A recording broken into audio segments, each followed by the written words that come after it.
This podcast is brought to you by Craft Beer and Brewing Magazine for those that love to make and drink great beer.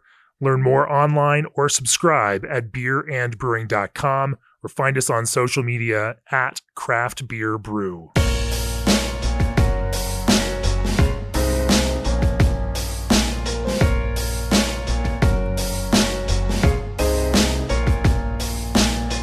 Welcome to the Craft Beer and Brewing Podcast. I'm your host, co-founder, and editorial director of Craft Beer and Brewing Magazine, Jamie Bogner. This is special episode 214 of the podcast, our annual Best in Beer Critics edition of the podcast. When I say annual, it's really the second annual because we started this last year in the midst of COVID when everyone was locked away in our homes, and it has been a fantastic way to connect and share and talk to influential, smart beer folks about the beers that they love and why they love them. For this episode, we are going to chat with Stan Hieronymus, Kate Bernat, Simon Kadari, Alex Kidd, Joe Stang. Of course, I will share mine.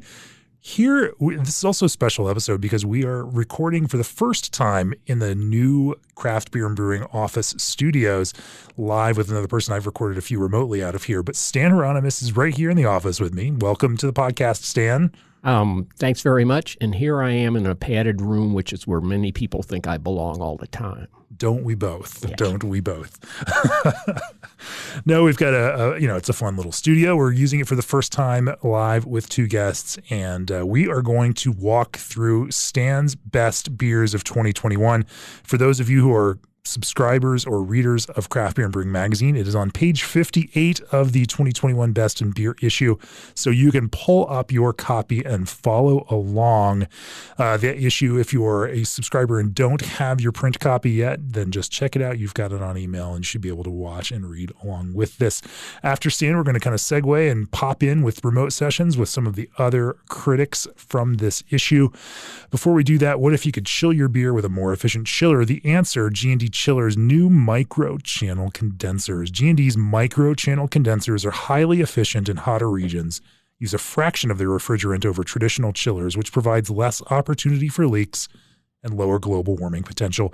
G&D Chiller's engineers are committed to green technology design, developing a more energy-efficient chiller for the brewing industry. Contact G&D Chillers today at gdchillers.com.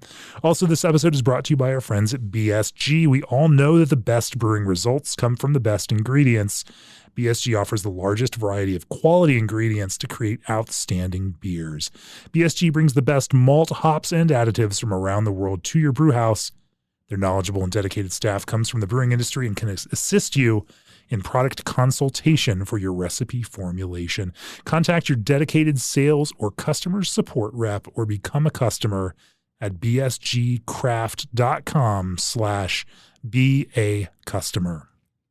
So Stan, on last episode of the podcast, which Joe and I went through all of our editors' picks, all of the reader's choice, et cetera, we did explain to everybody that this year for our Best in Beer editors' picks, you and Kate came up to the office for a few days of tasting. We tasted through all of those Best in Beer submissions, and we certainly did mention about your hardcore stand for one beer in particular, and there's a reason I've got that trophy standing right in front of you so you can see it.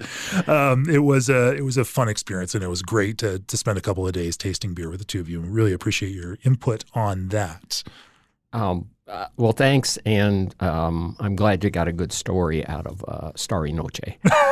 I might have got a little carried away, but it's funny, and when we get to my list, I seem to have a reputation that I pretty much am not interested in any beer style brewed, say, since 1892.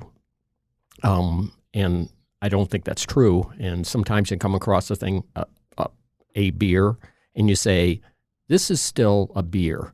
An overused phrase, I'm afraid, coming about these days, and certainly with the interest with lagers, people are talking about beer-flavored beers. I think we got to move past that. These other flavors belong in beer too. There you have it. Let's talk about your top 10 beers of the year. So we'll start with the Burley Oak. Burley Oak. Of course, you have to start with a fruited kettle or quick sour beer. Exactly. Except I got to know Burley Oak because they were brewing with local ingredients, more, quote, traditional beers. So the idea of doing a beer that's a kettle sour, and not that's just one way to get sour. A lot of people are not very good at it, so you can see where people deride kettle sours, but that's unfair to the people who do it well. But that it has cake batter in it, and that it's basically a smoothie, it takes. I started with the taster.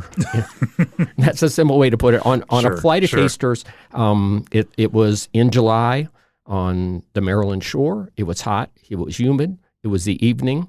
I'm going IPA good. I think they had a lager, and tried this, and then took home a 4-pack.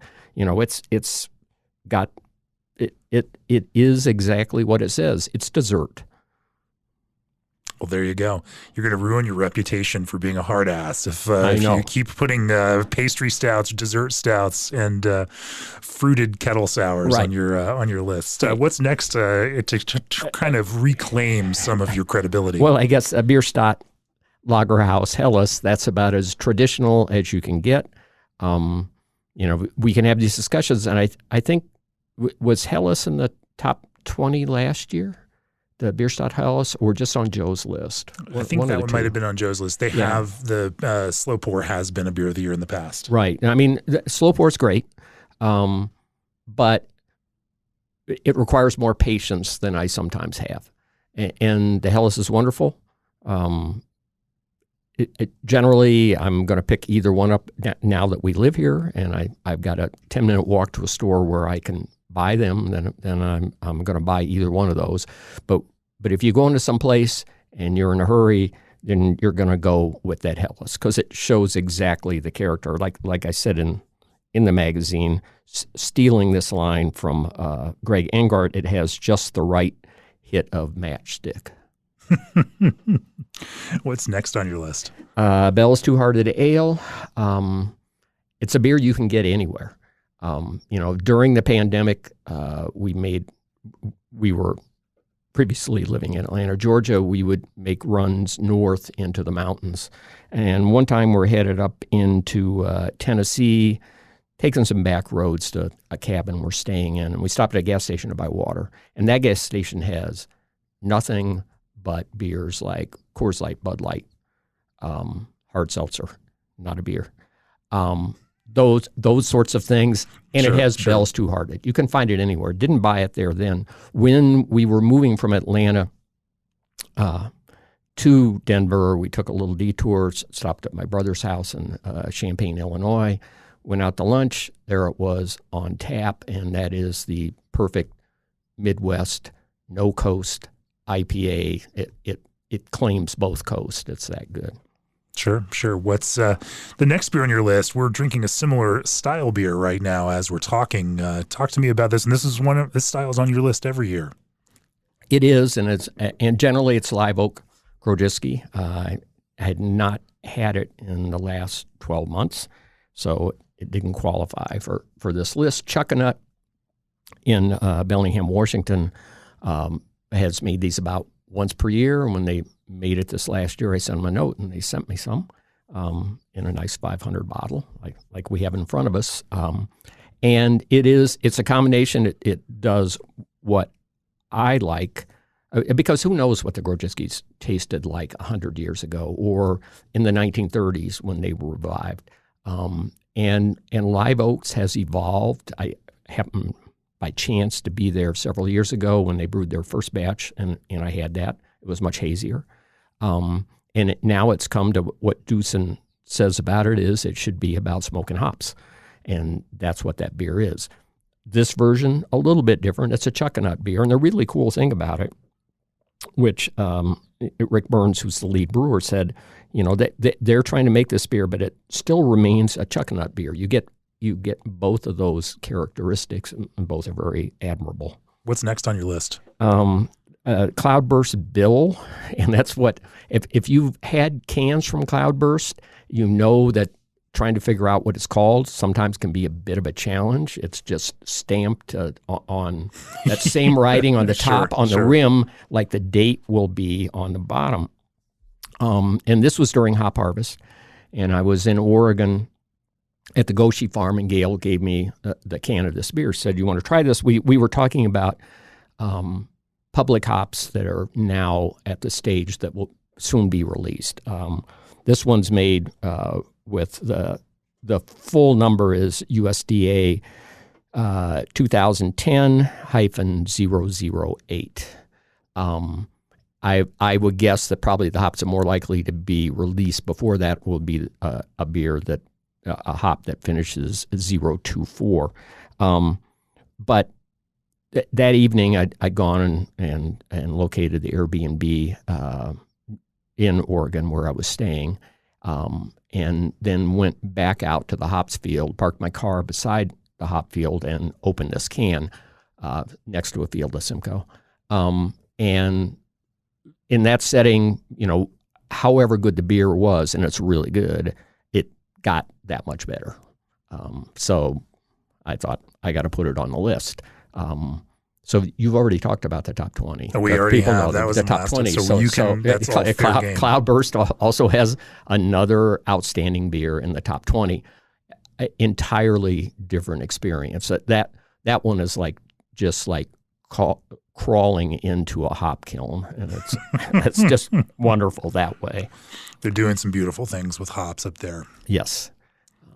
Next on your list, Fair Isle Alisal. So Fair Isle, I'm in love with their house mix culture. It works well in everything. They put it with a lot of stuff. Some of them I like better than others. This one I like a whole lot, and that's because they use a ton of Hallertau Mittelfrüh. It makes you think that it would be impossible to use too much Hallertau Mittelfrüh in any beer. So it really shows off the character of the yeast. The hops brighten the yeast brightens the hops. Yeah. Next on your list, this one actually was one we tasted through the Best in Beer, and it worked its way onto your list. Right, exactly. I still don't know why you would call a beer cold IPA. Because I'm not sure what it tells the drinker. I understand why it's not called something better IPL. than IPL, yeah. And so Firestone Walker, this is not IPA strength. It's pale ale strength, and they call it a hoppy lager, and that's exactly what these beers should be called, is hoppy lager. You go, this has that wonderful interaction of barley malt with a lager yeast, and it gives you those. This one's not really matchstick, but it still has that full flavor, and then boom, hits you with American hops. So it's again, I'm getting too old to do crushable, but it does have that really clean and either. Trust me, you can get that old.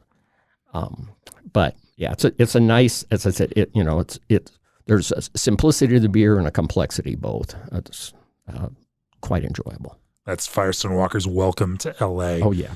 Yeah. What's next on your list? Jackie O's A Livelihood. When I think about Jackie O's, and if you have it at festivals and people are lined up, it might be a pastry stout. It's going to be a stout. It's going to be a big-ass beer. This one was listed at 2.9% ABV on the sign. It was at Good Word Brewing, which is outside of Atlanta in Duluth. And they held a festival, I guess it was early May, shortly before we moved. And it was really the first festival for brewers in the Atlanta area for about 15 months. So everybody was already exhilarated. So it was good. It was called small beer. And having a lot of beers, everybody brought a lager and often brought another low alcohol beer. And those fit in perfectly. But even over time, and all of these lagers, once in a while you went back to get something that was a little bit of a palate cleanser. It was the festival was on cement, so it was pretty warm. And this beer is just, it's again a mixed culture, and just light on the palate and very refreshing. Very cool. Beer number 9 on your list. I think it's pronounced Nage. It's from Outer Range Brewing in Frisco. And if we had a quiz and people I said, I have an Outer Range beer on my list. You want to guess the style or you want to guess the beer? They might make 20 guesses before they got to this. I'm not sure it's on all the time. Yeah. And again, you go there for big ass beers and hazies and hoppy beers, and they are really, really good. We were there on a Saturday, even though it was late July, I think, in the mountains when the rain comes in, and it is overcast all day. It gets kind of cool. In the evening, there was a free concert. So this is in Frisco, and the next town back has a free concert. Robert Earl Keen's playing. So that's why we went up. We're hanging out at the pub. You try this beer. Anyway, Nage is a Belgian double. And what when I posted online, because I was so taken with this beer, I said, this is the best double I've ever had at a mile high or higher. In this case, we were at 88.95, according to my phone. It's got everything you want in that beer. The best compliment I can give to one of these beers that are meant to taste like you're at a Trappist brewery to say it's digestible. It was totally digestible. Well, there you go. Last beer on your list. This is a variation of a beer that has been a beer of the year in the past. Yeah, Russian River Intention was a beer of the year in 2019. It is the last beer I drank at Falling Rock before it closed. But this is the dry hop version. It's dry hop with Nelson Sauvin. And then I think that Vinny may have also added a little bit more funky yeast in it. And those two things together is just a total punch, like a Sauvignon Blanc wine that like you've never had before. It is intense, but there's still tons of underlying flavor. And what I wrote, again, for the magazine was, it's not recommended for Chardonnay drinkers. What should today's drinkers pay attention to? The look on the faces and the people who are pouring beer in tap rooms and brew pubs and so on.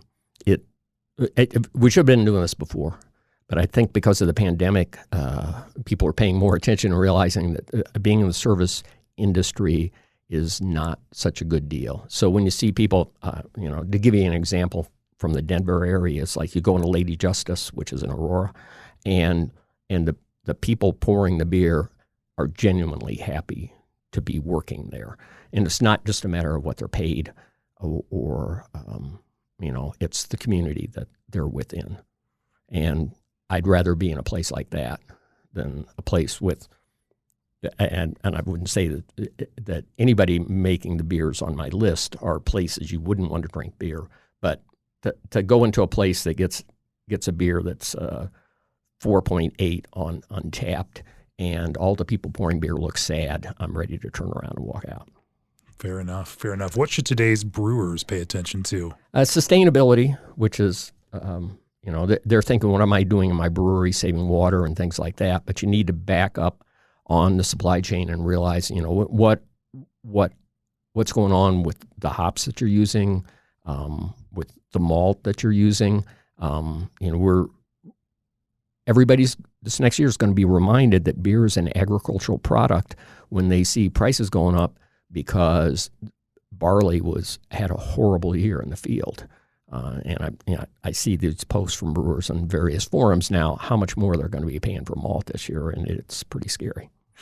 What's a beer-related thing that you can't wait to experience again now that we are on the winding out days of COVID? Hopefully we're on the winding down days of COVID. Well, is to go back and drink Live Oak Grodziski Live at Live Oak, which, and when I wrote this, we didn't know when we would be in Austin next, but now we know we're going to be there at New Year's. So I'll be hanging out at the brewery. And the nice thing is all of their lagers are wonderful. They have other smoked beers on, but it's still sort of fun to take something like their Helles, which is not packaged, so you have to go there to drink their Helles. And if you go there, you have to drink their Helles. But then to have the beer that Chip McElroy calls Helsinki.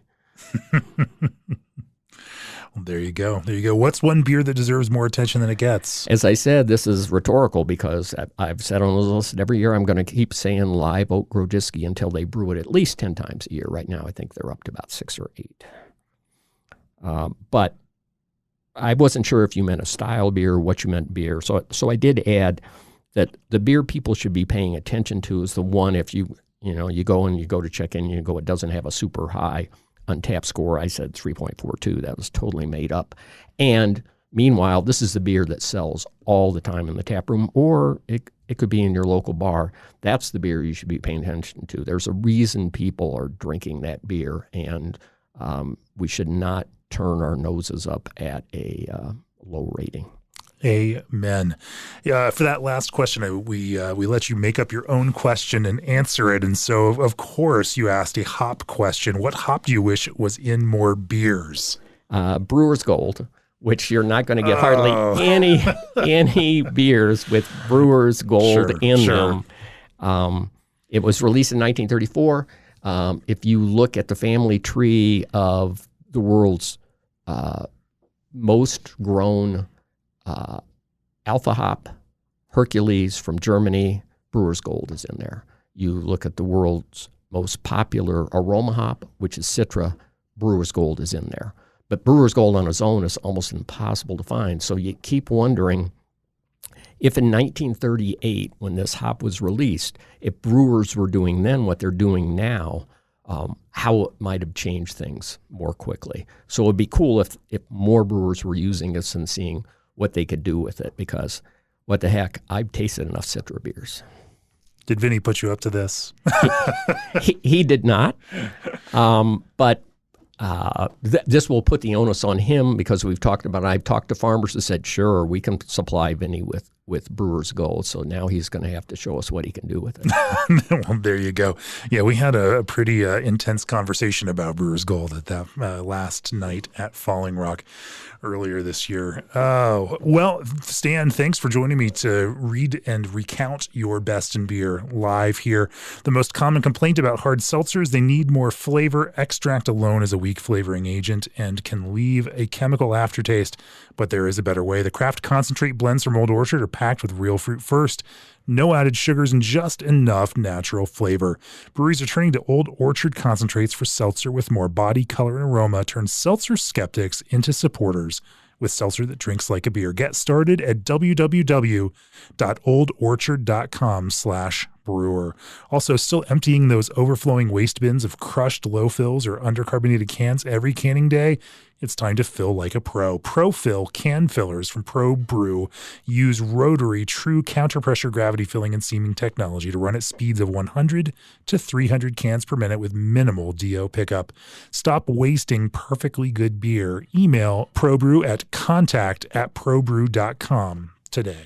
Next up, we have Kate Bernat. Kate, welcome back to the Critics List edition of the Craft Beer and Brewing Best in Beer podcast. You played a bigger role in our overall Best in Beer judging this year. Obviously, as you mentioned with Stan, or just a minute ago in the podcast, both of you came up to the Craft Beer and Brewing offices, and we all worked together collectively through all the submissions for Best in Beer. Some of that impacted some of the elements that are some of the beers that ended up on your own personal list, even if they didn't make the broader list overall. But yeah, we're going to talk through your personal top 10 for this year. And then of course, some of the questions that we asked every critic. And let's kick into it. Your top 10 beers of the year. Where do you want to start? The first one that I have here is Societe's Good of the Public San Diego style IPA, which, I mean, how many styles of IPA do we have, right? East Coast, West Coast, Midwest, Canada, who knows? But so while those definitions are maybe becoming less and less rigid, like this beer to me was kind of the best of all possible worlds. Like it had a little New England, had a little West Coast, lots of peach skin and orange, but still like a very tidy bitterness to me, like very modern, very now using the best brewing approaches to different types of IPAs and turning them into something that whose definition doesn't really matter, maybe, as long as it's good. It's so funny because we think about San Diego as this classic West Coast style IPA, but San Diego has also been on the forefront of things like using Southern Hemisphere hops and making these thoroughly modern, different takes on IPA. And yeah, Society, of course, is one of the best in the game at that. What's next on your list? Next on my list, we'll go East Coast for Grist House Continental Breakfast Coffee Milk Porter. I feel like Pittsburgh breweries make very good coffee beers. Cinderland makes some really tasty coffee beers. This one has Yirgacheffe coffee beans from Ethiopia, Blue Moon coffee from Bali, and these really contribute this like bright berry, a little bit of acidity. And then the roast is like the base note under it all. The lactose kind of comes in, like smooths everything out. And I just thought, despite having so many elements going on, this beer was like just really purposeful. Nothing was there for no reason. Like the lactose needed to be there. The bean choice was excellent. And it was just so cozy, like just a cozy beer that I want to drink when it's extremely cold out. Sounds delicious. What's next? Next, this was a four-way collab. Packaged by Goodword, and it's a pale lager called For the Cold Days in Hell. It's a collab with some other southern breweries, Saint Somewhere, Bramari, and Pontoon. And I really, you will see that I have more than a few lagers on this list. But this one I really liked for the rye and spelt in the grist. There was like this really rustic like prickliness from the rye and a little bit of like almond skin, but nothing about it was like too husky, and Sapphire hops had an herbal note. And this, I feel like the best dry hopped lagers, like you could think about a lot like I am right now, or you could just drink them and it would be delicious. So this did all of that for me, but the grain bill I found especially really nice. Not the only appearance from Goodword in our various critics lists. They have been definitely getting out there more and more often. What's next on your list? Next, this might be, I don't know, maybe the most like polarizing beer on my list. I don't know. I haven't talked to many other people who've had it, but the New Belgium. This is one that we tasted in our Best in Beer tasting, and it was polarizing right then and there. Yeah, I noticed it did not end up on anyone else's list. But perhaps this, so this is New Belgium's La Folie Grand Reserve Fernandito Sour Red Ale with cocoa husks aged in Fernet and bourbon barrels. A lot going on. I love Fernet, so this is like catnip to me. Like, yeah, I kind of went in thinking I would love this, but it was even more, it was like really complex, obviously, with all those different elements going on, but again, not messy at all. It had the overall impression of like a Black Forest cake plus cherry cordial plus Fernet. So very much like a dessert and digestif, like eat it at the, drink this at the end of the night with dessert or as dessert. And I just thought it was really beautiful, and more Fernet barrel aged beers, please. Next on your list, this one was the product of a story that you wrote on them this year also. Yeah. Floodland's Inevitably It Ends Saison. Floodland was one of our breakout brewers in Craft Beer and Brewing's, one of our past issues this year. And I mean, all the beers that I've had from this Seattle brewery are pretty incredible. But this one kind of bested the rest with, I just feel like the way that this brewery is going with like this restrained acidity and like a lot of, I don't know, botanical character and some kind of like honey notes. Like they're just taking Saison in a really, really beautiful and delicate direction. And this was my favorite of theirs that I had this year. Fantastic. Next was another one that you tasted during our Best in Beer tasting. Yeah, so this is the Driefonteinen. I'm not even going to try to pronounce. Jamie, do you want to help me out with that word here? It's a creek. It really depends on, who in Belgium you hear pronouncing this, because I've heard it with a hard SCH, a ska, as well as a sh, Scharbeeks or Scarbeeks, depending on how Flemish you want to get about it, I guess. Cool. So it's that beer. And I loved this. I mean, I wasn't surprised that Dree makes a delicious creek, but there was this like really poetic aspect of this beer to me. The cherry obviously is there. And like, I also got like some blackberry kind of notes with it. But then there was this like, I don't know, like wet stone slate, like rain on the grass. I don't know how to describe that in any other way. I've heard people talk about like minerality and slate and like wines and stuff, and I felt like that's what I was getting here. It's just like this very like wet, lush flavor along with that cherry, and I just thought it was so beautiful and, yeah, dare I say, poetic. Poetic. What's next? Next, this was a beer that I was excited to discover when I was at Craft Brewers Conference this year. So I was in Denver and made a little field trip to Cohesion, which is doing Czech-style lagers. And it is a wonderful little tap room. They only had 3 house beers on when I visited, so they better all be good, and they really were. The amber lager was my favorite. It was just kind of like this wonderful middle ground between the pale and the dark Czech lagers, and I mean, just kind of like nailed all the technical things that I needed to nail, and served right, and served in this beautiful tap room by people that really knew what they were talking about. And I'm jealous of Denver residents who get to drink there regularly. This is clearly the best time to ever be a beer drinker in the history of beer. Totally. Next on your list is another lager. Yeah. Again, keeping with my theme. So this was one that we also drank during the Best in Beer judging from Hanabi, Franzen Helles style lager beer. I have no comment on Hanabi like as a business model or anything about them. Just, judged this blind and loved it. There was like kind of a smoky, perfumey, like frankincense, I don't know, some kind of like very woody, perfumey aspect to this that was not distracting, but just barely there and enough to make it super intriguing to me. Like I kept wanting to just go back and try to nail this down. And then I just realized it was delicious and I could just keep drinking it and not have to think about, is this frankincense or is it Palo Santo or whatever? But there was this wrinkle that made it unlike any other Helles I had ever. So very memorable. Yeah, a lot of character in that one for sure. Mm-hmm. The next beer on your list, this is 9 out of 10. Again, in no particular order. Mm-hmm. So the Rubens Brews Stay Frosty Cold IPA, an example of this now not quite even emerging anymore, emerged.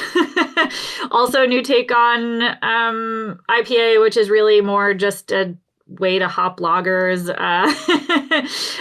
So even my IPA picks are lagers, I guess, is what I'm realizing. But I really loved this version. I'm not surprised that I liked something that Rubens Brews did. Shocker. But this felt like what I wanted Brut IPAs to be, like just a really clean hop delivery system. And this Simcoe Centennial Cascade Columbus, like pretty classic and in a really light package with the flaked rice in there, but not watery and not leaving the hops unsupported. So just really well structured, really well built and delicious. I had forgotten that this beer was on your list, but they sent a 6-pack to the office about a week ago, and so I have been enjoying this one as well. The last beer on your favorite 10 beers of 2021. Yeah, this one, I don't know, kind of like snuck up on me. So Oscar Blues, Oscar's Lager. This is just an American light lager, 4.2%. Just a beer that I found myself having in the fridge all the time and wanting more of all the time. And I feel like I could not find one fault with this beer if I tried. Like, I mean, it's like notable in its absence, right? Like there's not a ton there, but there's absolutely nothing wrong. There's this just Cheerio-y malt, the exact perfect level of carbonation. And I feel like, we're enjoying more craft breweries making light lagers, but this one is like perfect in my mind. So fantastic. Some great folks over there for sure. Let's get into some of the questions at the end of your critics list. Today's drinkers should pay attention to ABV. I've noticed, beer styles like merging and evolving, even alcohol categories blurring with like, spirits-based hard seltzers and things like that. Sometimes I find myself incredibly surprised by the ABV on a product when I flip the can over or bottle over and I'm like, oh, okay, I was 2 or 3 points off. So that's more of a reminder to myself to check on what those are, because they're kind of, it's not like IPAs are all 5.8% anymore either. So good to keep an eye on. Yeah, quite a spectrum. Today's brewers should pay attention to people who aren't drinking their beers. So aren't drinking their beers, right? Yeah. So I think, this year was a difficult one for the industry in a lot of ways. Like COVID was still happening. Obviously, there were a lot of like social justice issues being raised within the beer industry, and I feel like it's really tempting for breweries when there is uncertainty to like hunker down and only listen to their super fans. And that goes for writers too. So I'm not picking on breweries.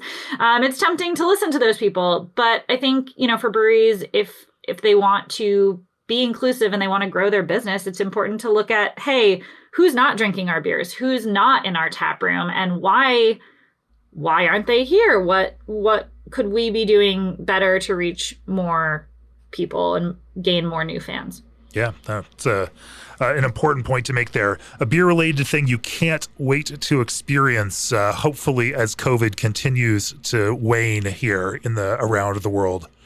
Yeah, fingers crossed. Pitchers. I know they're not like the ideal beer serving vessel. No one would argue that. But the idea of meeting up with like 6 to 8 friends and just having wings and pitchers of beer sounds so good. I mean, I've not really been hanging out in huge groups like that, and certainly not with big open, food and drink really. So that sounds so good now. It definitely does. I've had some fantastic pitchers. You can get, I was able to get La Folie in pitchers here in Fort Collins at one point, and spoiled. Right, so spoiled. Right. Pitcher La Folie, sign me up any day. One beer that deserves more attention than it gets. I chose Firestone Walker DBA. So this beer turned 25 this year, and it made me wonder why it's not discussed in the same breathless enthusiasm that like Allagash White or Sierra Nevada Pale Ale are, because I love this beer. It's so iconic and easy drinking, and it should be on that Mount Rushmore with those other guys. And Firestone Walker, to their credit, does a great job of trying to keep it in people's minds and not letting it go. It would be very tempting for a brewery that sells a whole lot of 805 to just give it up, and they don't. They're sticking with it. Yeah. Totally. Yeah, everyone else can help us drink more of it. I can only do so much as one person. Kate, thanks for joining me. Thanks for on this podcast. Thanks for participating and being a big part of our overall editor's picks for the top 20 beers of 2021. Thank you for all the contributions you've made to the Brewing Industry Guide and to Craft Beer and Brewing Magazine, everything we do. It is wonderful to have you on board with us as contributing editor across all of those titles. Next up, we're going to talk to beer journalist extraordinaire, our East Coast connection, Samer Kadari. But before we do that, this episode is brought to you by Mountain Rose Herbs, purveyors of the highest quality organic herbs, spices, and teas. Whether you want to add depth to your next golden triple with classic notes of cinnamon, pepper, and clove, or artfully layer exotic, zesty grains of paradise into a perfect ale, adding botanicals to your brewing is an easy way to customize a delicious flavor profile.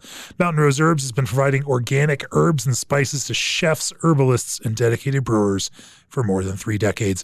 Learn more at mountainroseherbs.com and get 10% off of any and all orders with the code CRAFTBEER10. Also, as a brewery owner, you know how important it is to keep your machines running so you don't have to deal with hassle caused by contamination, recalls, and downtime. Clarion makes food-grade lubricants to protect your equipment from the wear and tear that results in breakdowns that cut into your bottom line. Clarion gives you peace of mind so you can focus on what you do best, pouring out great tasting beverages. Learn more at www.clarionlubricants.com.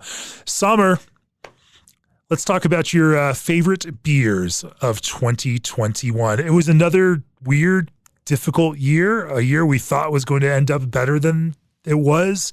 We thought we were going to get to see people in person and go to beer festivals again, and didn't quite work out that way. No, 2021 was definitely a challenging year, I think, for everyone. I definitely had a interesting year, but it was great to be a part of this group and be a part of the critics list for Best in Beer. It's interesting because, last year I feel like I had a variety of different beers, and this year I actually surprised myself with some of my selections. So from reading your list, you got out and about a bit. You did some traveling and got to some of those places that were high on your own personal beer list. But let's dive in and start with the first beer on your list. Yeah, absolutely. The first beer that I have on my list is an Altbrau beer. It's a Creek-inspired beer. It's called Sorry About That. Tim Decker is the owner and operator of Altbrau. He works with Shady Oak for this beer. I actually had this beer on a really cold, wintry day in the middle of nowhere, Western Mass, in a very splintery house. And I shared it with a friend. It really warmed me up. It was pretty funky Creek, but loaded with fruit, which, Tim is known to work with local agricultural specialists to, source his fruit as close to his home as he can. I'm excited to see what he does next. He's currently a maltster right now, but he puts out some spectacular beers. So if you ever get a chance, they're not widely available, but he's definitely known internationally for putting out some good funky beers. Excellent. What's the second beer on your list? The second beer I have is Austin Beer Works project, the Pills versus Pills series that they did. This was a really fun one. I kind of like what they did in terms of gamification. This is taste tests kind of situation. It was great. I really, And this was the non-decocted new school version versus the old school decocted version. That's correct. And you chose decocted. I chose decocted. Both were extremely and you're not just delicious. saying that to no, placate it's not Joe. Exactly right. Yeah, it's not like a beer snobbery that really made me select this one over the other. Again, both styles were incredible. I thought it was a really cool project.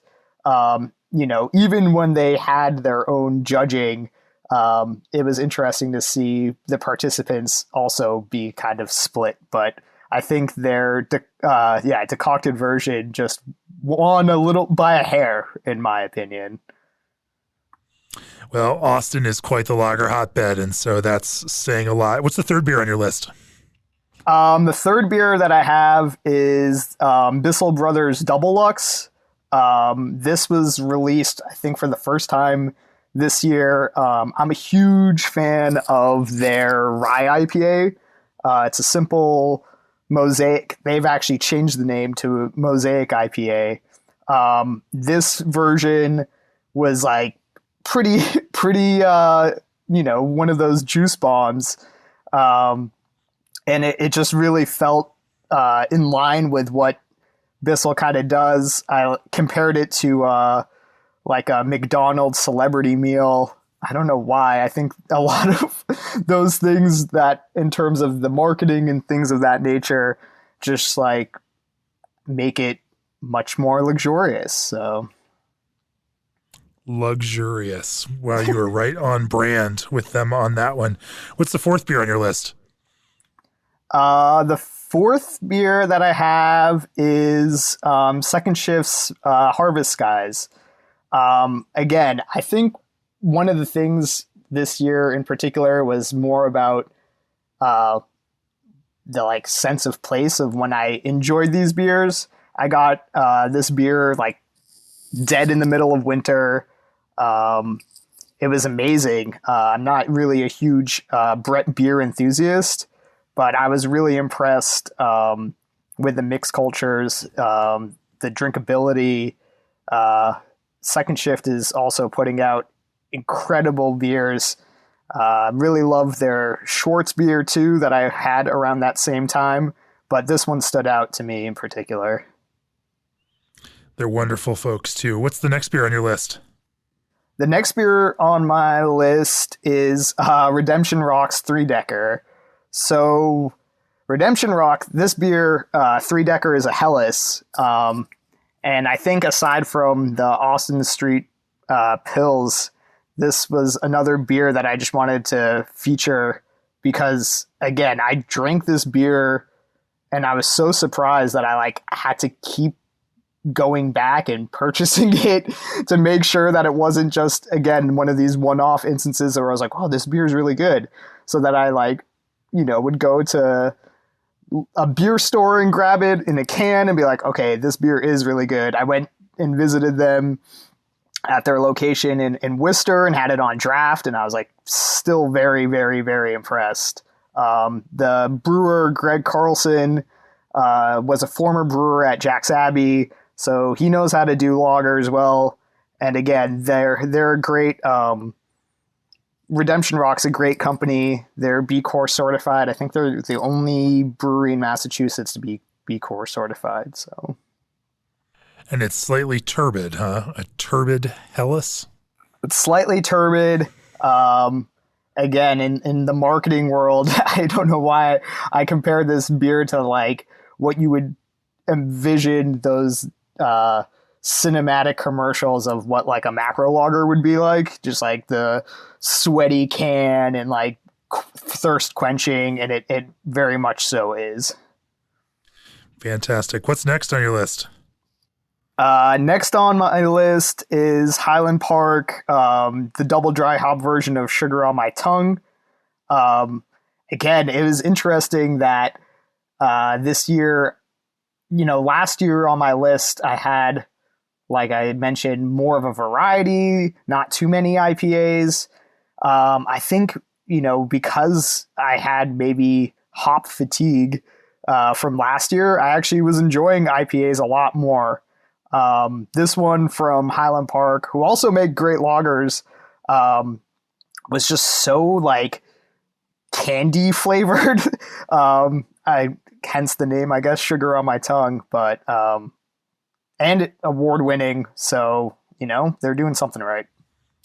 They feature prominently in our reader survey this year too. So the folks are voting for them on top of it. Jester King's next on your list. Yeah, Jester King, they've been featured in the magazine and probably sure. throughout the years. I was very lucky and fortunate to actually visit for the first time. It was on, my beer bucket list. I almost like shed a tear on just based on how beautiful their space is. This one was a collaboration with Pint House. Pint House is known for their hoppy beers. Jester King, is known for their mixed firm, mixed culture stuff. This was a Grisette collab IPA. Really interesting profile and, incredible to drink in the summer heat, or Texas heat, sorry. Fantastic. And of course, subscribers to Craft Beer and Brewing Magazine's All Access videos know that we have done classes. We did classes this past year with both Jeff from Jester King and Joe from Pint House. And so, yeah, this is a beer that brings both of those two together perfectly on brand for a summer. And you didn't even plan it that way. No. Another Massachusetts brewery next on your list. Yeah. Widowmaker is a Massachusetts brewery. They collabed with Brockton Beer, which is a black-owned brewery.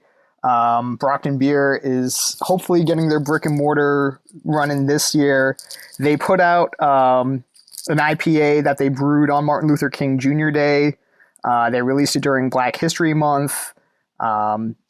It was really, again, one of those textbook style New England IPAs. Checked off all the boxes. Last year, I featured Nordic Saison from Hill Farmstead. And that was, very true to style. I think I mentioned that it was textbook and potentially flawless. And this beer also, for a New England IPA, was perfect in my opinion. Definitely a great showcase of that style and, true to at least geographically where it originated from. Well, the competition is so tough that you have to bring your A game for anyone to pay attention to you in that kind of environment there. So great to see that they are living up to those expectations. What's the next beer on your list? So we got another New England IPA. Again, I surprised myself with drinking This is why we came to you, Sommer, because we wanted the goods on New England. Well, this one is Remnant's Diamond Lake. Remnant is a brewery based out of Somerville, Massachusetts. They're very small. And I actually learned recently that this beer was brewed as a wedding favor for the head brewer of Trace Brewing in Pittsburgh. So this is their wedding beer. Again, soft, pillowy, juicy IPA. I'm sure they were proud to pour this at their wedding.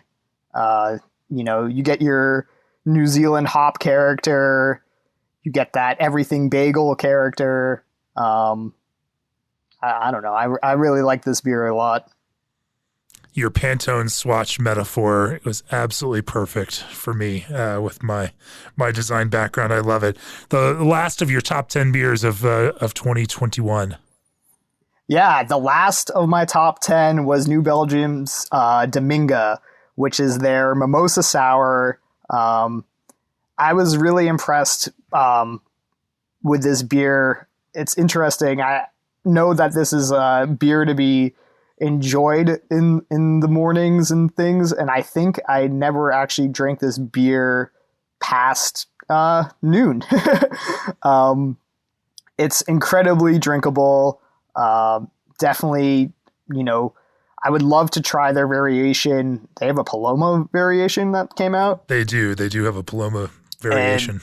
And, the thing that I love about this beer is that it really drinks easily, but the ABV is actually still, I think, around 6%, which is pretty impressive for, a morning tart beer. The New Belgium team is incredible when they put out these variations of sours to reach the market. I love the branding of this beer, and I thought it just had to be included for this year. It is brunch AF for sure. Today's drinkers should pay attention to. So I said that today's drinkers should pay attention to people. There's a lot going on within the beer industry, a lot of voices that are that need to be heard. I am fortunate to be, someone that has the mic occasionally. But I'm also one of those people that has no problem passing the mic. It's incredible to see what's been going on within the past 2 years in the beer industry in terms of just people being represented in a way that matters. Fantastic. What should today's brewers pay attention to? When I wrote this, I was saying that the brewers should pay attention to what they, find passion in the beer world. Again, this was a particularly tough year for myself. I can't speak on behalf of other people. But I think, the beer, there could be not only, like I said, hop fatigue, but fatigue just in general of operating a business. Brewers that have gotten in this industry should really see or pay attention to what got them in this industry in the beginning and how, they want to move forward with that. Yeah. There's been a lot of critics in this year's issue, focusing on these kind of people and motivation pieces. I think that we are all reflecting, as the general populace is, on why we're doing what we're doing and trying to make more conscious choices about being intentional with the way we use our time and resources, who it impacts and how it impacts them. I think all of those things are growing more and more important to all of us in everything that we do. What is a beer-related thing that you cannot wait to experience again? Oh, this was a fun one. A beer-related thing I couldn't wait to experience. I really want, I really want to go to a German beer hall. I want to bike around Germany. I don't even care which city it's in. This question was all over the place because it really brought back experiences I had when I was in my early 20s in Europe, staying up late, getting kebabs late night, drinking beers, biking around. I just want to do that again sometime, whether it's, in Dusseldorf or Cologne. I love Kolsch's and I want to drink it from the source. Amen. One beer that deserves more attention than it gets. Zero Gravity, based up in Burlington, Vermont, released in Oktoberfest, or I guess it's a seasonal that they release yearly. I paid attention to it a lot more this season. I don't know if it's because it popped off the shelves for me more, but their lager program is actually really incredible. And this Oktoberfest, I compared it to some of the best Oktoberfests out there. We appreciate you sharing your critics list with all of our listeners and readers out there. Joining us next on this special critics edition of the podcast, Alex Kidd, a.k.a. Don't Drink Beer and Malt Couture podcast, founder, co-founder. I don't know how you decide how do you describe yourself? All of it. All of that. I'll take all the titles, every one of them on my door. Popular podcast host and prolific blogger. On LinkedIn, cultural disruptor and tech innovator. Every buzzword that you can come up with. Alex actually has written critics' best of lists for every issue of the Best in Beer issue of Craft Beer and Brewing since we started doing this. He and Stan and I are the longest standing critics list. And so you can actually track back Alex's favorite beers of the year for the last 5 or 6 years since we've been doing this. Alex, let's talk about your top 10 beers of 2021.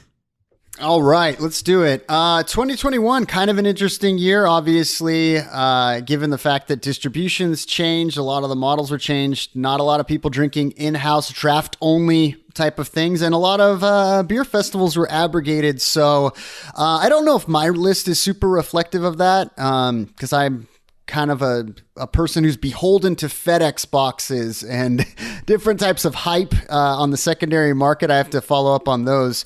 But I do think that it was a fantastic year for beer with new styles re-emerging and fantastic versions of the pre-existing models for success. So let's just jump right into it. In Iowa, I had to give love not to Toppling Goliath, but Pulpit Rock. They have been doing fantastic work for the past 5 years. And this one particular beer, Forelsket, I'm always like, how do you like define what makes like a style or genre defining pastry stout? Because so much of it is intentionally excessive, but it also has to have enough balance to be like, oh, that's good relative to the style, you know? Sure. Yeah, but this one was just straight snickerdoodle macaroon. Like it was big enough to show that they had the capacity to make a huge beer, not unlike their little party hat adorned beer from last year. 5, 4, I forget whatever the anniversary one was. But this was a better version of that. It was like, if there is such a thing as balance in excess, it's like the cask was tempering the vanilla and brown sugar and shortbread aspects. It was just really well done. Now, on the polar opposite of that in the stout world, if you were a part of the $600 Brewmasters Reserve Society, you got a bottle of Firestone Walker Dreamwood, which is like checks every hype box without going pastry. It's double barrel, Pappy Van Winkle, society exclusive, ultra casked, and it was just fantastic. It was Firestone delivering on like its classical ability to make tight classic styles, but in a massive crushing like 16% cask driven intensely complex way. Like this is them at the top of their game, and it redeemed all of the cocktail beers and the things that weren't hitting for me. Like this was just like showing, look, we can do this. We're experimenting. Give us leave to have fun, and we'll give you these things that demonstrate we're still this skilled. What's next on your list? It's kind of a blast from the past in its current form. For those of you who have been around long enough to remember the OG Alpine pre-Green Flash buyout, this is Mikkelhenny Muntz. This is basically, if you know Simpsons, there's Nelson Muntz. Previously there was Nelson, and now this is Muntz, which is they're brewing back in the original space. The OG Mikkelhennys are back at it, and this is a progenitor of times past and shows how enduring and good West Coast IPAs with just a touch of haze can be. It's just so well done. It's growler only right now, but just it literally blasted me right back to the early 2010s when we would like lose our minds going up there and stand in front of a Christian bookstore for West Coast IPAs. It really is a great return to form for them. I have stood in that line in the old Alpine location, on that Southern California trip years and years and years ago. I know what you're talking about. Yeah, you're right. Fantastic to see them getting back to the roots. The chili's gone and the Christian bookstore is gone, but the beer lives on. So that's good to hear. Again, we're kind of doing these unintentionally as bookends to one another, but on the other end of this style is Fittins in upstate New York. These guys have been the newest haze powerhouse. They're like for all the progress that you've seen, the tree houses, the monkishes, the trilliums, these guys came out of nowhere swinging with both insane demand and relatively little supply. The secondary market was responding. We were seeing like the classic $100 4-packs like of AZ IPA, which is such a crazy idea in our modern market because everyone's making a pretty good version locally, but this is that good. It's that good to get mentioned in the same breath as the people who are really fighting to eke out improvements on a style that's already getting at the top end of how good you can pretty much refine it. And for these guys to come out of relative nowhere to me and do this is really remarkable. And it's still a very, very small operation, right? I mean, they're working out of like almost a storage unit type of brewery, right? Exactly. Yeah. And it gets all those Buffalo, Rochester people up in arms, the Bills fans keeping them dropping each other through tables. So that's always good. I love it when small breweries like this come out of nowhere. And Burke Gilman did it last year with Alpha King and GABF. And small breweries upsetting the notion that you have to be able to select your hops in order to make killer IPAs. In the hands of talented brewers, anything is possible with decent ingredients. Absolutely. What's next on your list? We're going to go take it, clear it up, and then go down to North Carolina to Zillicoa. And their Helles was so well done in a year where we had so much of like pastry seltzers and smoothies and things like that. For a Helles to just like wipe the blackboard clean and just say, look, we got the bread, we got the Ritz cracker, like that honey and like slight fescue swallow. It was so refreshing. And I went and looked them up because I was like imagining what like this place could be like in North Carolina. And I was like, I was refreshingly like surprised to see that they're literally right by a river. They are as idyllic and it's a place that I genuinely want to go so badly. It's a cool spot. I've been there, and really a big warehouse. When they started, they didn't have a brew house. They were brewing all their wort over at Eurisco and bringing it in, focusing on mixed culture stuff. Cool to see them spreading out. Great taco food truck back there also. Yeah, beautiful place. And just down the road from Zebulon, Mike Karnowski, which is another must-go hit for the beer geeks out there. Hell yeah, I agree. There's another lager on your list next. Yes, this is a collaboration between Blue Jacket up in DC and Goodward Brewing down in Georgia. And when you merge these two unlikely people, you get an unlikely style that puts up just absolute fantastic flavor profile. This is a beer called Only Memories Remain, and this is a dark Czech lager. These usually get beaten up on Untappd. To see one above like a 3.8 is very rare. And this just reconciles all the things I used to love from beers like Death and Taxes from Moonlight. It takes like the Schwarzbier underpinnings, but gives you like a nice like toasted squaw bread aspect, but the clean swallow and depth and complexity that you want from the lager. So it is just so well done. And I can't think of, now granted, okay, let's say like in terms of dark lagers, I'm probably drinking maybe like 15 to 17 different like new ones a year. So it's not like it's super represented in like what I'm in the field, but this is a global appreciation. This isn't saying relative to this one style. It's saying this is as good as the other beers on this list. These hype styles, these bottles that are going for $400, like the Pulpit Rock one, it stands head and shoulders that refreshing and good. So you go another direction with the next one.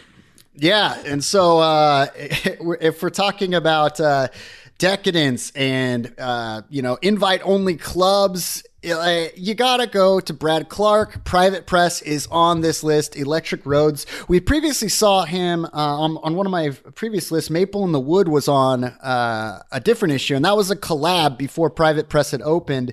But that was a side project beer with Corey King. This is him standing on his own. He's, off in Central California doing his thing in this like blending facility.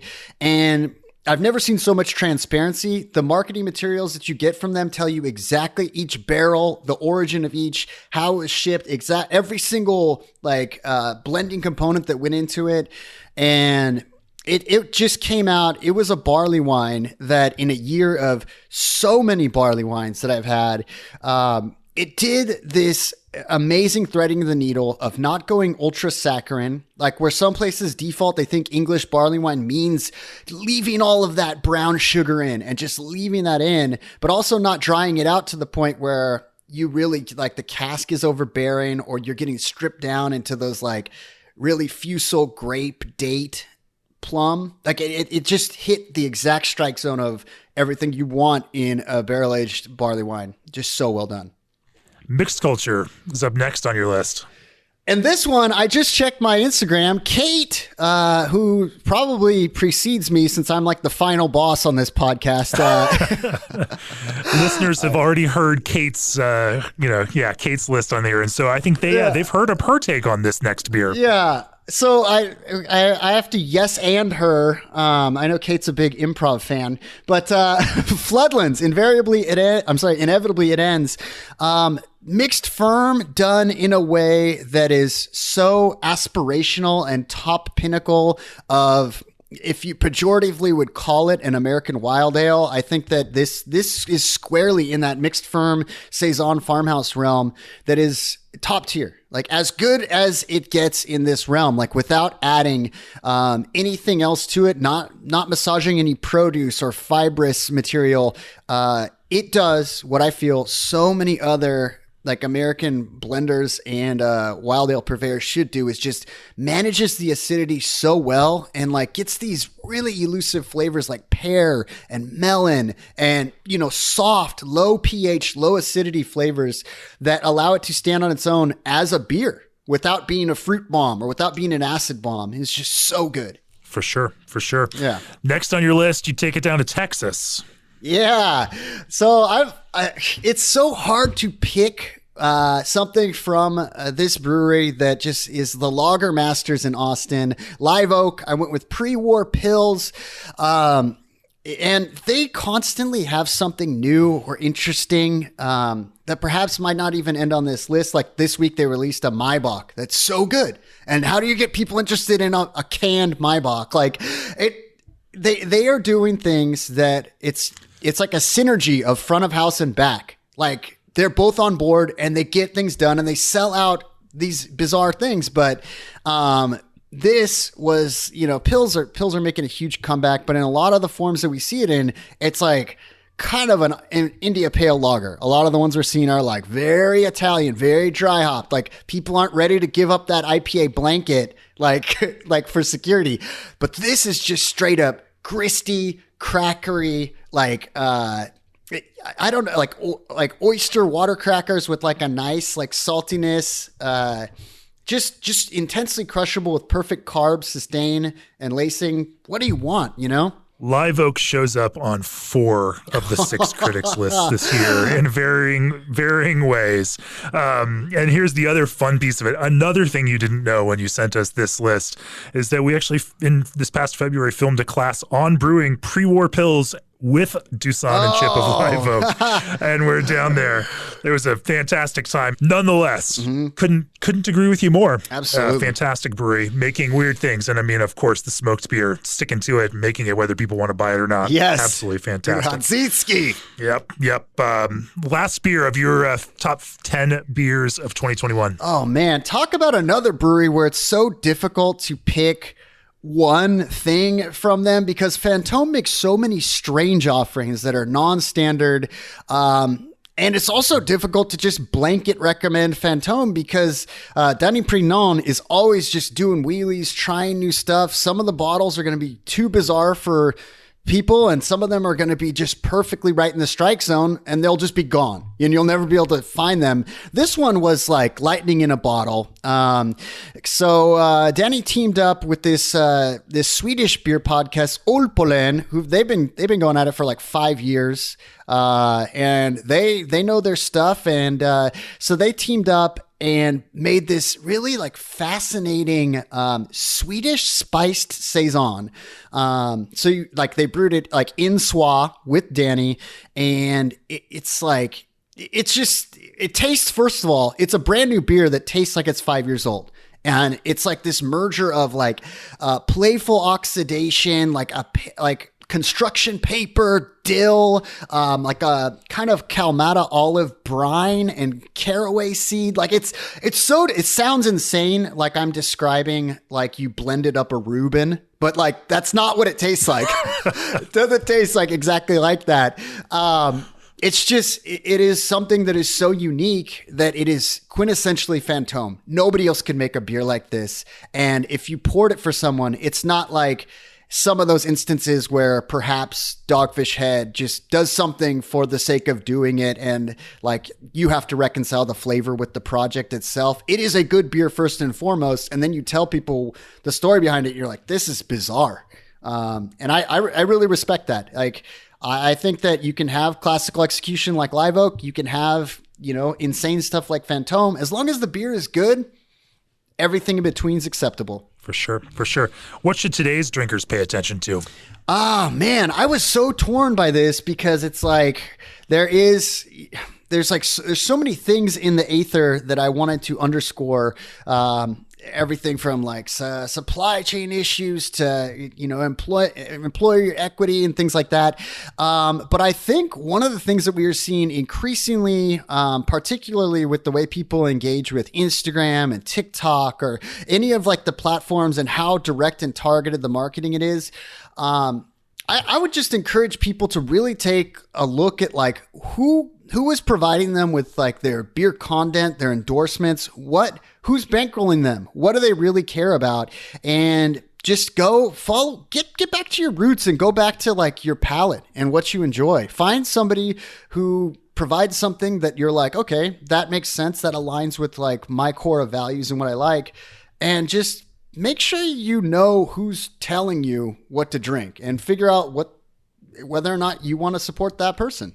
Or in the absence, just listen to Alex or me or Yeah. Oh, no. What should today's brewers pay attention to? All right. So many, I haven't read anybody else's answers on this and I don't know any of it. But one thing that I've seen across the board that can solve so many issues, first of all, just from an HR perspective, inclusion perspective, a lot of the things that we've seen, even as far as rat magnet equality and increasing minority and female participation in beer, is having direct communication between the back of house and the front of house. Sometimes there's this iron curtain where production and keg washers never interact with marketing, and nobody who serves the beer is educated in the way people who make the beer, and it creates for this disastrous odd caste system which shouldn't exist. There's people up front who took the job pouring beer because they want to make stuff. There's people in production who want to learn the business. There's all these things, and for whatever reason, in a lot of breweries there is this wall that should be permeated. I think there should be, way more women on production side, like getting that experience and moving ahead in their careers if they want to advance in that way. And also, how amazing is it to go to a brewery and having a server who knows what a dark lager is, who isn't there just hammering a check, who isn't serving at 7 different places, like getting good hours because they are knowledgeable, and like getting like the rest in peace, like the Nate from Modern Times, where you get someone who knows so much and is so passionate simply because they're afforded to go back there or to be educated. It's better for everyone. And I think we're going to see more and more of it. You and Stan Hieronymus had a very similar answer to this one. That's great. Hell yeah. A beer related thing that you can't wait to experience again. Oh, I can't believe that I took these for granted and lampooned them. But like, I want to go to like a 20-person bottle share in like a muddy backyard. Just, those ones where you're just carrying around a filthy taster glass and there's stuff strewn all over a park bench and you're just looking and grabbing something that would be a nightmare in the post-COVID world. Like I want whatever the version is when that becomes safe and acceptable to do again. Just that shared hive mind of, oh, did you try this? Or what did you think of that? And I don't know, just even if it's just like Little Caesars hot and ready's just strewn about, like there's something like the sheer like excess and bacchanalian trashiness of it is like amazing. And I miss it. Like, it's not fun to drink at home, even if it's the best beers in the world. It's depressing to have the best beers in the world by yourself. It's not fun. I think all of us want to re-embrace those shit shows that we all felt we were too good for and therefore took for granted. That's another common theme across this. What's one beer that deserves more attention than it gets? Previously, I would, go with something where you're like, oh man, what's something that gets a bunch of distro, where people will kind of identify with it, and it's got to have the right ownership status, otherwise you're promoting the wrong thing. And I got in my head about it, and I was like, no, here's one that checks every box for me. Great Lakes, Edmund Fitzgerald. Do I want people drinking more porters? Yes. Do I want people appreciating malty, low ABV stuff? Sure. is that a good company that has like a great heart, a long history? It's one of their core brands that is consistently one of the best in style. Like, to get something that is best in style, that is accessible, is one of those fantastic rarities that outside of a lot of like German examples, you don't usually get. And I think that a lot of people will get farther down the rabbit hole in beer these days without trying what I would, say like the core beers, like the style, having a celebrator or having this as like a benchmark. And I think more people need to try it. If you haven't tried it, and if it's out of your distro, it'll cost you nothing. Just go get an Edmund Fitzgerald. They're fantastic. Absolutely. Well, we are out of time and have to move on. There is more to Alex's list. You will have to read the magazine. Go subscribe to beerandbrewing.com to check it out. Alex, thanks again for contributing yet another year in best list to Craft Beer and Brewing. Always enlightening to hear the way that you taste and think about beer. Cheers. Cheers. Thank you so much for having me. For our last critics list of this special podcast edition, we swing back to Bangkok, and Joe Stang, our managing editor, is going to share his tops for 2021. Joe, let's kick it off with your top 10 beers of the year. I love these critics lists because we get to be a little bit more local, a little more of a homer, I guess. But you know how we have our favorite beers that we tasted all year, and then you have your kind of actual favorite beers, like the ones you get to have around and they're in your fridge all the time. And you get to go back to them and get to know them better. My favorite beer of 2021 is from Rockwell out of St. Louis, and it's Kazimierz, their Foeder Condition Baltic Porter. You're such a homer. Such a homer. Oh, man. I'm not done with that yet either, but yeah. You could ask, 5 different St. Louis area beer enthusiasts their favorite Rockwell beer, and you get 5 different answers because they're just good at doing a lot of stuff.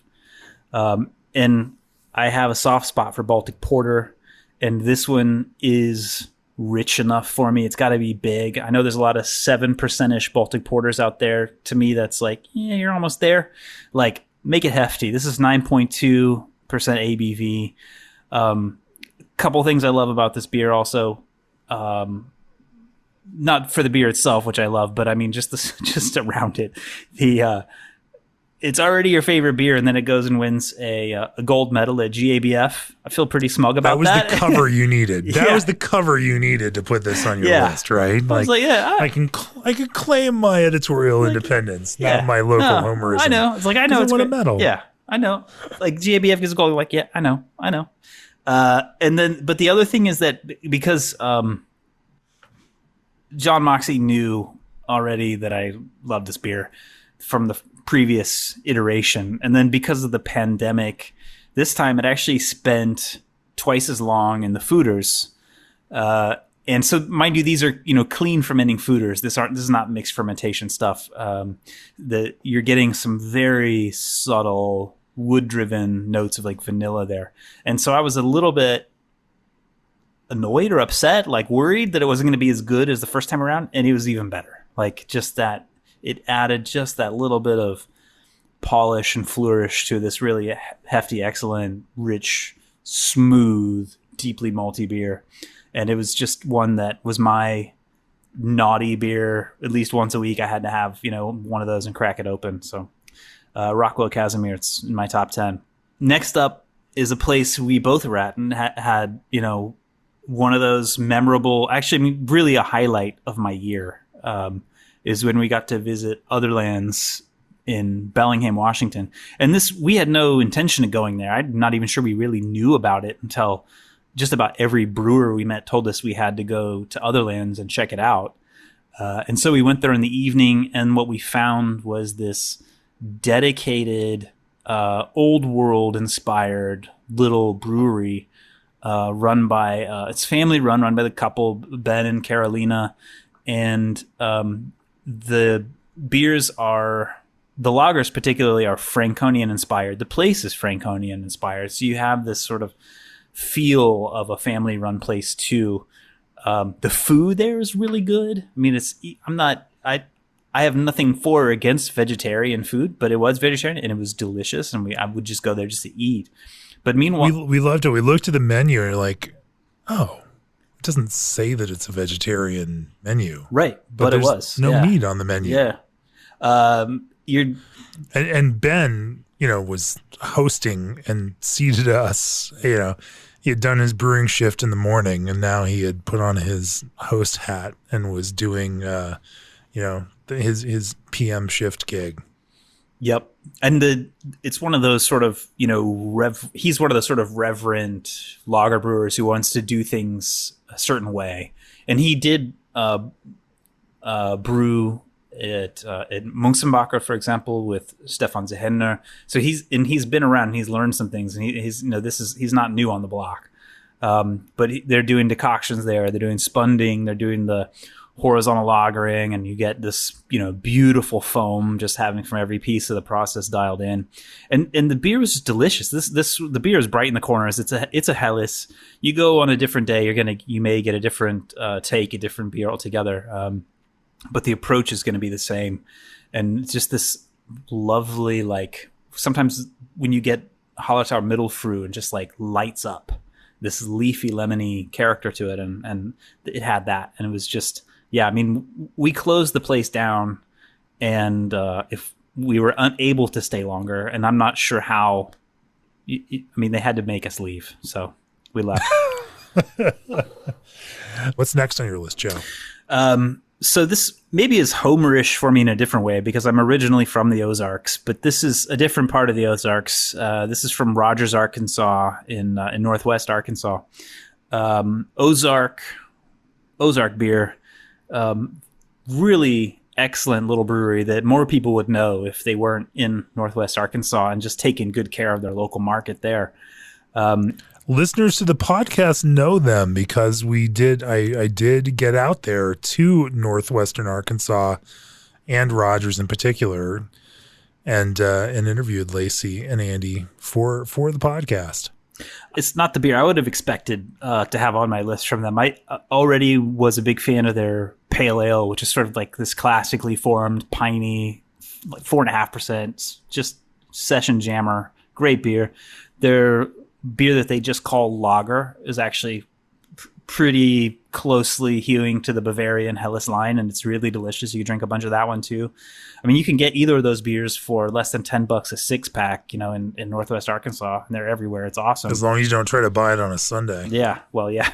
Give them a break. They were still Dry County, less than 10 years ago. So, as they were starting to form the brewery, yes. So their more probably best known beer among the geekery is the BDCS, their bourbon barrel cream stout, which is awesome. Love that beer. But this was the one that just sort of getting it as I'm breaking it down and taking the notes and analyzing it and everything, and then in the end come up with some sort of feeling of a score. This was one of my top beers of the year, and it's the Ozark Early Train. It is a Brett beer. It is aged in oak.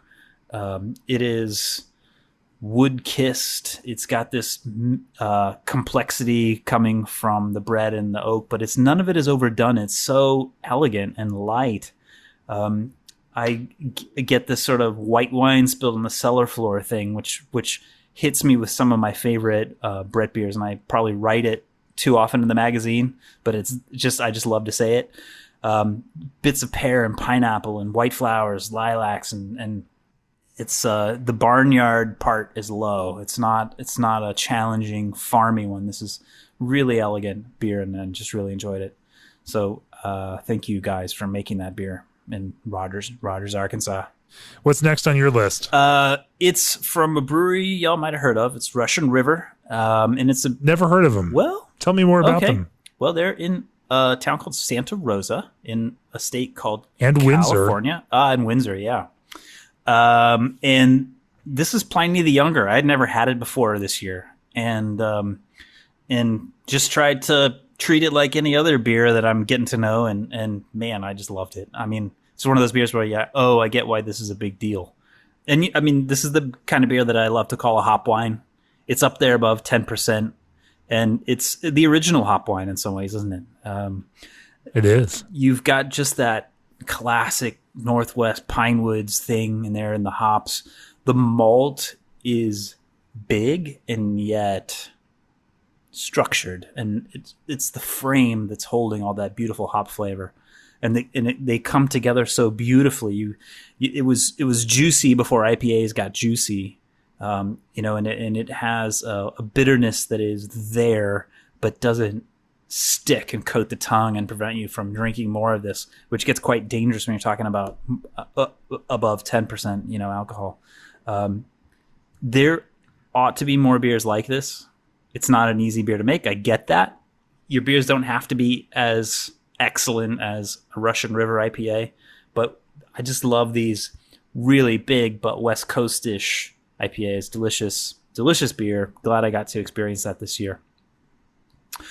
This next beer is out of Seattle, and it's a beer that a lot of you named in our polls as your favorite Saison brewery. Others just had it as your favorite brewery.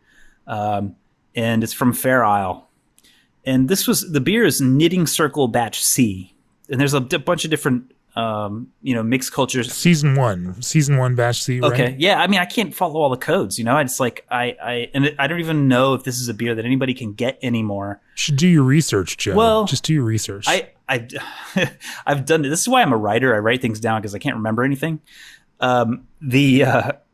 I think it's fair to say this is a good example of the kind of approach you're going to get from the beers at Fair Isle. This beer I brought to an actual proper old school bottle share, and it won the night. It's a Saison. It is with their mixed culture. Beers can be, and not just in appearance, but in the aroma and the flavor, they can be pretty. And this beer is so pretty. You have lemon peel, elderflower, grapefruit, this hint of vanilla from the yolk, like this juicy kind of bit of blood orange there, this really light, gentle acidity that just added a dimension rather than taking over the flavor. And it was just really hard to stop drinking it. And I shared anyway, but that was definitely a beautiful beer from this year. We popped in there in Seattle, and I loved the idea that you could get draft, but it wasn't only draft focused. That the consumer experience was equally balanced towards buy a bottle and share it among people. And I think that in this modern world of beer, we are so, how do I get a sampler? How do I try a bunch of these things? How do I, what's on draft right now? We're so focused in that we lose sight of that beauty and just sharing a bottle with each other. And I loved that. I loved the brewery focused on that as part of the taproom experience. I hope that becomes more of a reality in more live taproom experiences around the country in the future. Yeah, absolutely. Cool place. I mean, a cool place in a very cool neighborhood. There's just so much to explore there. Now we're going to go back to homerism, back to St. Louis for this one, back to the idea that, not just favorite beers you tasted over the year, but just plain old favorite beers of the year. And that's, for me, this year was... You've got to offer like some disclosure here, right? And, there has to be some of that, right? I'm going to get into that because these are some of my favorite people in the world, the Kreiders. This is from Second Shift, and the beer is Sam Squatch, which is a really old school... I believe Simcoe-driven West Coast IPA, or that's what we call them now. They call them American IPA. This is the kind of thing that Second Shift first made its name on.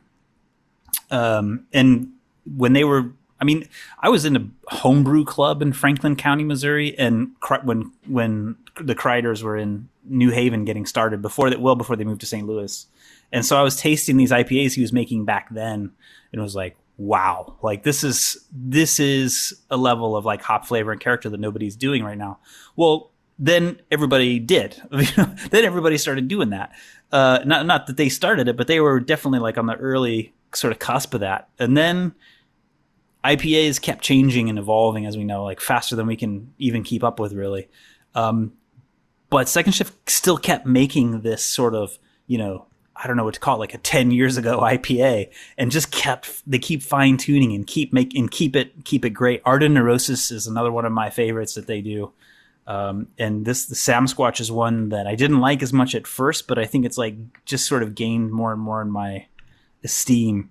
That caramel malt is there. This is the kind of thing I sometimes call Midwest Coast. It's got a bit of oh my god, caramel malt, Joe. I know, what are you talking about? It's got like a Midwestern bro hug for you, or a sister hug. It can be anybody hug. I don't know, but it's a big hug of caramel malt, and when it works with that hop, you almost get this kind of like, you know, that sweet duck sauce from Chinese restaurants. See, this I'm describing this, and to me that's good, and other people will be like, "Oh, yeah, no thanks." Hey, sounds great to me. I love that stuff, man. I love that stuff, and I like a, you know, if you get it fresh, I just love this kind of beer, and I miss this kind of beer. And Second Shift has never stopped improving on their version of this kind of beer, and so that's Sam Squatch. That's in there in my top 10 of the year. Cool. What's next? Well, this is a fun one because it's a more recent one. As you know, I've been in Thailand now for a few months, 3.5 months, I think. And up until a couple of weeks ago, it was not possible to legally drink beer in public here because of the pandemic. Things were in lockdown. Bars were closed. Restaurants for a while weren't allowed to sell any alcohol. Then, like, on a gradual basis, things have like gradually reopened as the COVID numbers have gone down. So this was a beer I was breaking the law, I guess you could say. I mean, I was in a place where it's like they weren't supposed to sell beer, but like wink, wink, nudge, nudge, you go order from over there. It comes in a paper cup just in case, I guess, the police walk in.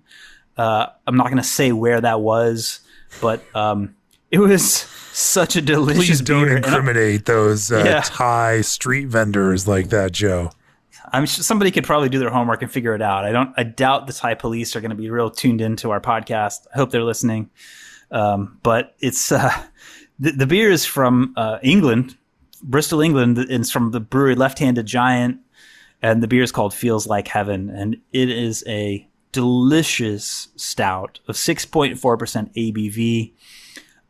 It's a pastry-ish stout, and I didn't know that at the time, and I didn't care. It didn't matter. It was because those elements of it were beer flavors.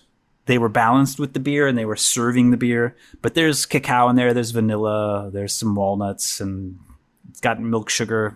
Don't they all these days, it seems like. It was a delicious beer. We enjoyed it with brunch. And sort of opened my eyes, and I took a bunch of notes, and then lo and behold, here it is. So that was a funny experience, and a fantastic beer that found me in Bangkok. The next beer is one that you worked hard on seeking out. The legend was set for you. It was. And and I remember you're like, I'm going to go find this beer on draft this afternoon. Yeah, and I didn't find it on draft. I found it in a can. And I was happy to find it anyways. And the people who are locals, this is from the Austin area. This is from Blanco, Texas, from the Real Ale Brewery. The beer is Hans's Pils. And the reason I had to seek it out is because it's 50 IBUs. And in my mind, I'm thinking, that's my kind of Pilsner. Like, let's get up there. Let's see what that's about. So I had to go out on a quest to find the beer. And I found it. Loved it. It's like kind of one of those things where I think maybe more people ought to talk about this beer, but it pulls off the 50 IBUs with every bit of balance and panache, and you've got the Tettnanger hops that are in there. They come out this like light, bright, minty herbal character. You got that firm bitterness. It's not as sharp as you would think 50 IBUs might be. It's really very easy to drink. It all integrates really nicely. And it is now one of my goals when I get back to Austin to find some place that has this beer on draft. Probably should go out to the brewery in Blanco and really just get stuck into it for a while. Real Ale Hans's Pils, great beer. Thanks for making it. Yeah, no, it was great because you were like, I've got to go find the Hans Pils, and I was like, I'm gonna go drive my car back to Colorado and escape this giant snowstorm that's about to hit the state of Texas. But I guess the Hans Pils is worth it. Yeah, is it possible that Hans's Pils is the reason I got stranded in It might Austin. have been the reason you got could stranded in Austin for that. It could have been. What's next on your list?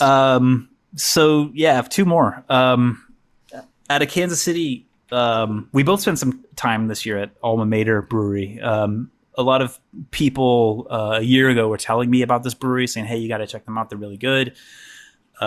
Made the time to go visit. Yeah, they're really good. And then they started submitting beers and getting high scores. Go figure. Listen to the locals, people. And this was a high-scoring beer in the magazine. It's a beer that I bought and took back to my aunt and uncle's house in the Kansas City area and enjoyed in the backyard. It's the Premion Pilsner. It's a beer that, I mean, if you were, Kansas City has a bit of an inferiority complex when it comes to breweries. But there's even, maybe they don't have as many breweries as other cities, but they have plenty of great beer. You've got Boulevard there, you've got KC beer, and for me, this beer would be right there in my fridge next to Boulevard Pale Ale, and which I love, and KC Beer Helles, which I also love. And it's a great, wonderful beer. Alma Mater doing cool things, not just with IPAs, but with lagers like this. And the last one is one that probably is going to be my list every year if I get to drink it. From Brasserie de la Seine in Brussels, Terras Bulba. It's the one where, one of the beers where you ask me on any given day, there's a good chance I'll say this is my favorite all time. Was lucky with your help, Jamie, to do a bit of creative trading and get a keg of this beer that was being neglected during the pandemic as draft beer went into hibernation. We did not neglect this keg of Terras Bulba. We invited it into our home and plugged it in and enjoyed it on draft for a couple of weeks, and it was just so cool to have it around. This is just dry, bitter, quenching.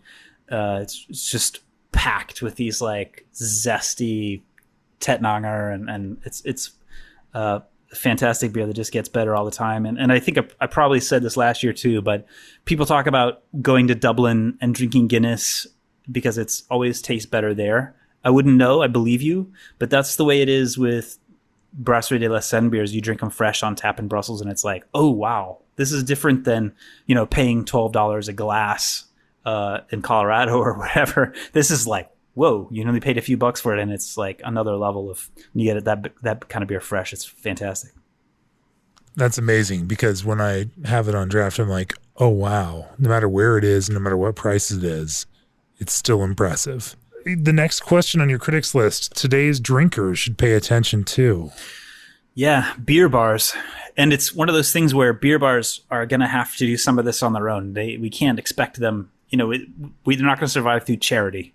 They're going to have to adapt, and they're going to have to appeal to us. But I do think that as drinkers, we need to support the kinds of businesses that we want to exist and to survive.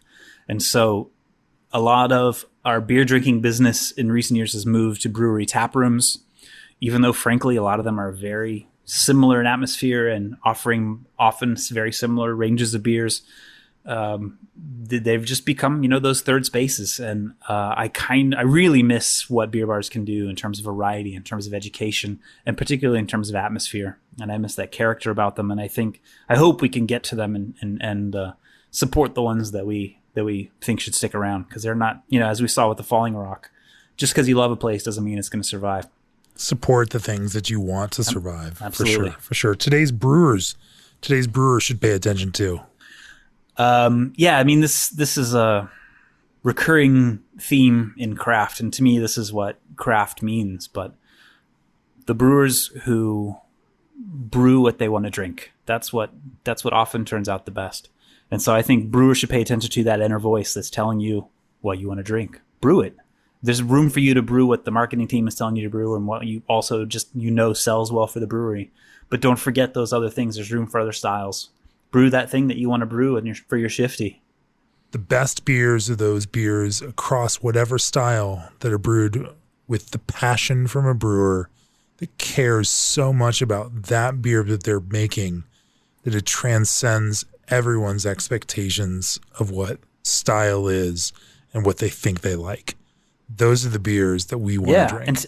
Those are the beers. And tell your customers that's why you brewed it. They'll respond to that and they'll try it too. If you want to drink a dark mild and it's bugging you that nobody's doing dark milds, brew one and tell your customers, hey, we brewed a dark mild because we want to drink it, and they will too. A beer related thing you can't wait to experience post COVID.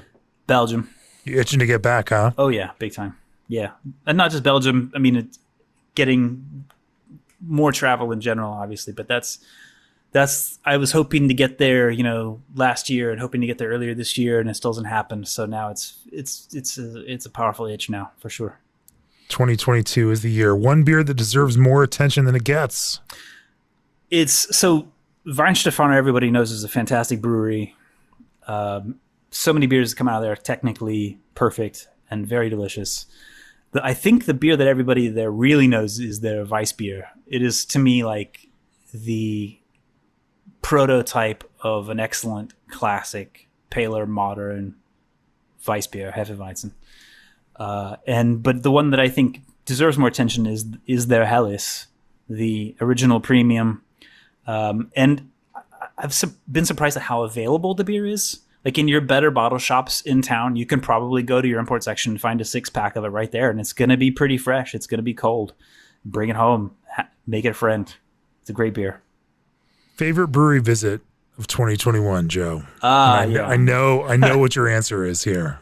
Yeah. Well, so now we get to the Austin Ice Storm story finally. I've alluded to it a couple times, but we were there in Austin to film video courses and record some podcasts. I lingered maybe a day longer than I should have and got caught in the ice storm and was stuck in Austin, not in a good way. Like normally I would love to be stranded in Austin and like, oh shoot, I guess I'll have to check out some more barbecue and some other breweries. No, it didn't work out that way because you couldn't go anywhere and everything was closed. This was the ice apocalypse of February. And so I was stuck in my hotel. And then I was kicked out of my hotel. A hotel with like frozen pipes where the water was leaking through the ceiling. Yeah. Yeah, it was the pipes in Texas were not made to be frozen. Because that's not supposed to happen. So yeah, it was tricky. So I was told, I was able to extend my room day by day for a while, and then until I wasn't, and just waiting for the airport to reopen so I could fly out. I should have gotten a car the first day and rented a car and driven. But I hesitated because I didn't know how far the weather went and if it was really safe to even drive. And then by the time I decided that's what I should do, all the cars were gone. There were no rental cars to be had. I was lucky to have a room. And so toward the end of the week, I didn't have a room either. I was told I would need to leave, and so I had to find a place to stay. There's actually, and we had visited Live Oak for a podcast and to record a video course, which is still upcoming on the for All Access subscribers. Looking forward to that. But Live Oak is kind of a surreal place, a surreal brew to visit in winter because the beer garden is, well, particularly then, was covered in snow, and this is not the normal way that the Live Oak Beer Garden is supposed to be. But I knew that next door was a place where you could do some glamping. They had like these teepees or something with, climate control, and it was the only room I could find. So I booked that, and then I gave Chip at Live Oak a heads up. Hey, I'm going to stay next to the brewery if you're around. And it turned out he knew the people next door. He said, no, you're not staying there. You just come stay at the brewery. I got a travel trailer out back. So I ended up with some of the other employees of the brewery who were not able to stay in their homes because of no water and no power and things. Stayed the night at the Live Oak Brewery, where I was able to drink Live Oak Gold German Pilsner from the Zwickel tap. I was a kid in a candy store suddenly. And we had some wonderful beers on tap. The Gold, though, not just from the Zwickel, but on the tap. I think people talk about the Grodzickie. People talk about the Pils, their Czech style beer. But I love that sort of sharper edges of the Gold as a really fully convincing, like North German kind of Pilsner. And delicious beer. Live Oak also, this discussion. No smoke, no care, Joe. These no critics picks have been full of sort of disclosures and things, and Chip really took care of me there. I really appreciate it. But there's a reason why people ought to go. There's multiple reasons why people ought to go to the Austin area to drink lager, and Live Oak is right there at the top of that list. And well, that's a wrap for our special critics edition of the Best in Beer 2021 podcast. Thank you all. Thanks to all of our critics. If you would like to read their full comments, please check out the December-January 2021-2022 issue of Craft Beer and Brewing Magazine, where all of these are recounted. Cheers to all of them for their year-on-year, consistently excellent contributions to the magazine. G&D Chillers engineers are committed to green technology design. BSG brings the best malt, hops, and additives from around the world to your brew house. Breweries are turning to Old Orchard concentrates for seltzer with more body, color, and aroma. Fill like a pro with ProFill can fillers from ProBrew. Get 10% off your next order from Mountain Rose Herbs with code CraftBeer10. And make your system 100% food safe with Clarion lubricants. If you'd like to support this podcast, go to beerandbrewing.com, click on the subscribe button. We bring you great brewing content from some of the world's most inspiring brewers and our all-access subscriptions bundle magazines with exclusive digital content and video classes you can't find anywhere else, including the Hops Insider feature, a recurring feature from the Brewing Industry Guide, written by Stan Hieronymus himself. We've got a whole year planned ahead now, lined up, Stan. I know you've got great things in store for our readers. I'll do my best. Although we have it lined up, some things pop up and surprises, like last year telling people about smoke taint before anybody else was. You heard it from Stan first. Thanks for joining me on the podcast for this special Critics Edition, Stan. Appreciate it as always. We're going to drink a little bit more Grodziski, and then, we are out of here. Cheers. Cheers.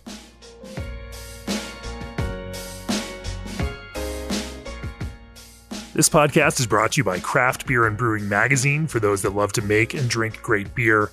Learn more online or subscribe at beerandbrewing.com or find us on social media at Craft Beer Brew.